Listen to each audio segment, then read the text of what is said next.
Tesla stock is currently approaching a pivotal moment. Now, currently, we're seeing the 10-year treasury rise up to levels that we have not seen since 2007. And this rise is one of the many reasons why we saw the overall Nasdaq sell off heavily today before rebounding and closing at a level similarly to the close of yesterday. But the main drivers for the market will be tomorrow's meeting, where we have the Federal Reserve make a decision on monetary policy. But what makes this meeting much more significant is that we're having this meeting accompanied by the summary of economic projections, which doesn't happen for every single rate decision. And although the futures market is already pricing in a 99% chance that the Feds won't hike in its next meeting, the main issue or concern is, what is the rhetoric going to be from the Federal Reserve? But along with that, in the summary of economic projections, we're going to have an update on this chart right here, which is a dot plot, which is basically a chart where every single dot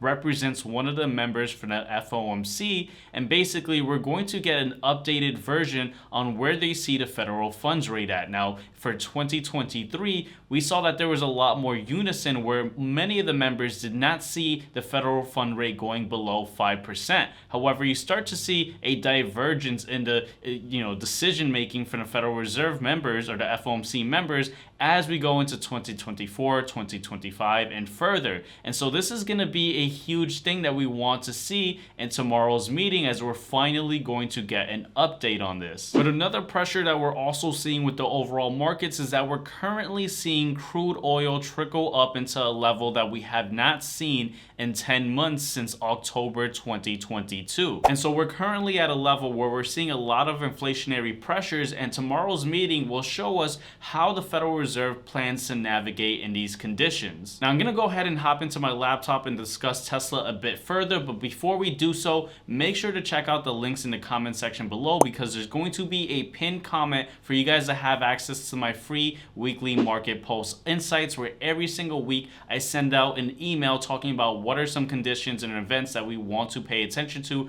going forward into the markets. And so again, it's completely free. But with that said, let's go ahead and hop into my laptop and take a look at Tesla in a deeper view. Alrighty, so we are officially in my laptop taking a look at Tesla stock. But before we go ahead and break down the price action, I just wanted to go over something real quick. So for those of you guys that may be unaware, we get the Fed interest rate decision at 2 p.m. and this is around the time where we also get the dot plot. So of course, those are two equally important things. But then at 2:30 is when we have Fed Chairman Jerome Powell give the press conference. Now, this is really what we want to pay attention to. Of course, the dot plot and the rate hike are important as well, but as mentioned earlier, we know that 99% of the market is already pricing in or anticipating a pause, and so that won't be too much of a surprise. But the dot plot is something we want to, look out for. And then 30 minutes later, we want to see how the tone from Fed Chairman Jerome Powell comes out. Is he going to stand still with a hawkish rhetoric, or is he going to come out a bit dovish? Now, I expect that he's still going to come out with a hawkish rhetoric, but we'll talk about that later on in the video. I also wanted to share something else that I found interesting. So according to the Wall Street Journal, Tesla's labor cost averages around $45 an hour, which is significantly lower than the estimated $66 an hour from General Motors, Stellantis, and Ford. If the UAW successfully secures the pay increase it is seeking, labor costs for the Detroit's Big Three would soar up to $136 an hour per Wells Fargo. Now, that's just a enormous amount. But let's go ahead and continue reading. So Tesla has capitalized on this cost advantage by slashing its car prices, aiming to maintain its dominant position in the electric vehicle market. Despite the price cuts, the company's Q2 profits rose 20%. Right? Now, UAW President Shawn Fain acknowledged that the labor action could strengthen Tesla's hold on the EV market, but emphasizes the need for economic justice for working class people. So this right here is pretty interesting, because we know that this strike has been going on, and I've put out a couple of videos publicly on YouTube, as well as discussed with the Push and Profit private group, that this is actually an advantage for Tesla. Now, again, I don't want to see individuals losing their job, as that's what we're currently unfortunately seeing with some of these other legacy automakers, where they're forced to, or they're basically cutting jobs, as with these strikes going on, it's leaving this kind of block where production is stifling, and the only resort that they can do is really just temporarily cut people off. Now, again, I don't want to see that, but this is good news for Tesla. And it's also interesting that the UAW president, Sean Fain, also sees that this is actually putting the legacy automakers at a disadvantage for Tesla in the EV market space. So it's just interesting to notice that he is aware of this, right? However, the UAW's previous attempts to unionize Tesla's workers in 2017 and 18 were unsuccessful. Yada yada. The ongoing strike could potentially rally Tesla workers to unionize at Musk's factories if the UAW successfully secures higher wages. Nonetheless, the outcome remains uncertain. Now, this is an interesting point where if they do succeed, now I don't think they're going to be able to succeed with this huge price wage increase. But if this article is mentioning that if they do, well, this is going to put pressure where Tesla workers are going to want to obviously join a union and force their pay raises to go up higher. And so that could be a concern. However, one thing that we do have to also understand with Tesla is that Tesla has a huge amount of individuals wanting to work for Tesla with such a small amount of job openings, right? I think this was mentioned in Elon Musk's or Tesla's AI Day, where some of the best engineers in the world are not choosing to go to Microsoft, Apple, or Nvidia, or any of the, or any other company, but mainly wanting to go into Tesla. And so that's something that I don't think will necessarily happen, although of course it's still in the unknown and we'll obviously have to follow up on that. But meanwhile, in other news is saying that the strike news, or regards to the auto strike, the UAW president rejected Stellantis' offer of a 21% pay increase. So this was also interesting because this is just showing that he is very serious, right? The UAW president is very serious of getting this maximum pay increase, deeming that the 21% pay increase is unacceptable. So I thought that was pretty interesting. But I want to kind of skip away from the UAW strike talk and really just hop over to Tesla, right? So today we saw the markets pretty much sell off, and then we saw it rebound at a specific area, the overall markets as well as Tesla included. And what was interesting is that Tesla bounced off around this area over here where we see this long wick, right? Now, what's interesting is that this is an area where there's a lot of volume relative to price on the volume profile. I often say, and I preach on this channel, that the volume profile, right, which is tremendously different from your just traditional volume, right? The volume profile, which is volume relative to price, shows us that there's a lot of exchanging between buyers and sellers around this area, and it's pretty interesting that it's showing itself as a support. Just a couple of weeks ago, I said as we were entering into this area, this was a pivotal moment. Why did I say that a couple of weeks ago? Well, I said, hey, there's a lot of volume relative to price around over here. And that means that there's going to be some swings. And that's why we saw Tesla rally up. It came down. It rallied up, down, until we had the catalyst event that pushed Tesla up on the 11th, right? And so then we broke out of that. Okay, cool. So now we're at a new level, right? And that doesn't necessarily mean that we continue going up. Of course, there's always new battles. But now we're at this range over here.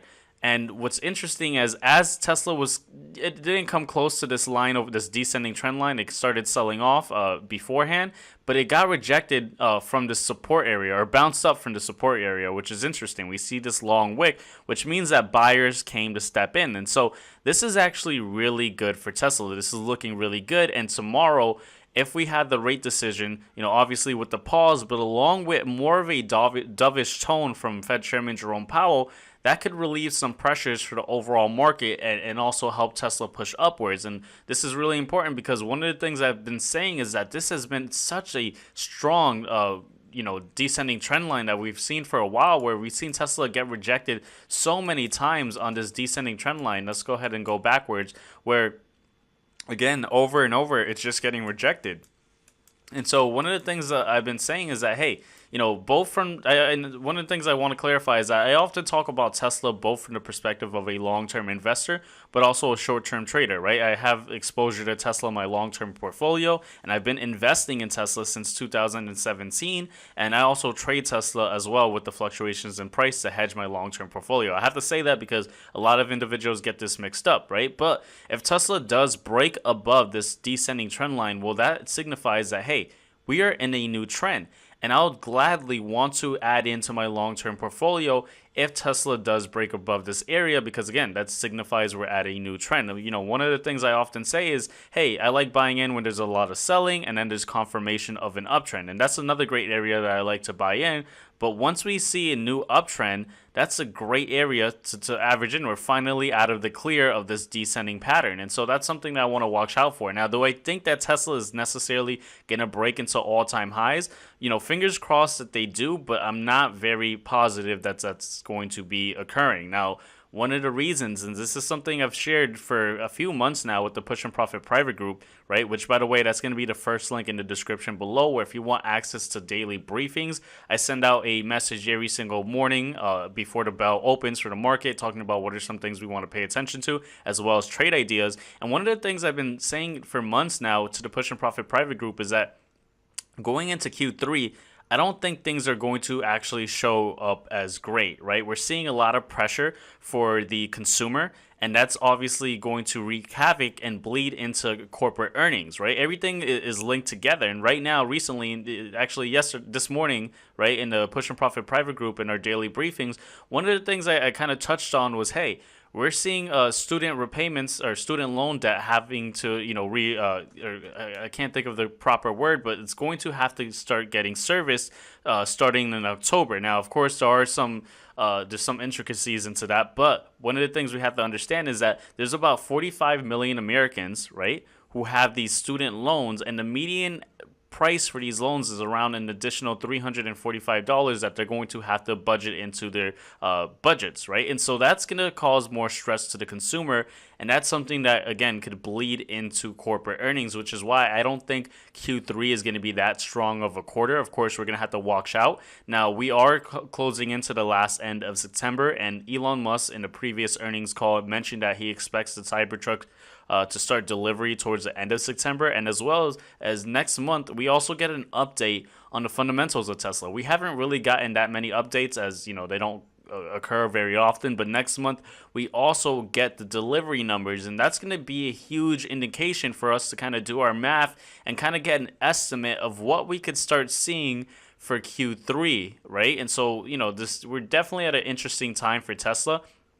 You know, as a long-term investor, though, if Tesla does get rejected and continue going downwards, I'm not concerned. Again, I'll just follow the protocol I always follow, where if it's selling off, I don't just buy at every single dip. I know the common saying is just buy the dip, but I'll just wait for a huge sell-off, and once I see that confirmation of an uptrend, I'll go ahead and buy in, which is something I teach in the Push and Profit program.